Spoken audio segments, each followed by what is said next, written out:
ಪ್ರತಿನಿತ್ಯದಂತೆ ನನ್ನ ಕೆಲಸವನ್ನು ಮುಗಿಸಿ ಬರಬೇಕಾದ್ರೆ ಹೀಗೆ ನಾನು ಮಾಡಿದಂಥ ಒಂದು ಸಣ್ಣ ವಿಡಿಯೋ ಕ್ಲಿಪ್ ನೀವು ನೋಡಿ ತಿಳ್ಬೋದು.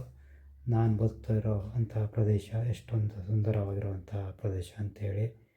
ಇದು ಈ ಮಲೆನಾಡಿನಲ್ಲಿ ಕಂಡುಬರುವ ಇದು ಸಾಮಾನ್ಯ ದೃಶ್ಯ ಆಗಿರ್ಬೋದು ಪ್ರತಿಯೊಬ್ಬನಿಗೂ. ಆದರೆ ಇದು ಮೊದಲ ಸಲ ನೋಡೋನಿಗೆ ಇಲ್ಲಿರುವಂಥ ಸ್ವಚ್ಛಂದವಾದ ಪರಿಸರ ನೋಡಿದ್ರೆ ಇದು ಯಾವುದೇ ಒಂದು ಸಲ ಆದರೂ ಇಲ್ಲಿ ನೋಡಬೇಕಂತ ಅನಿಸೋದು ಸಹಜ.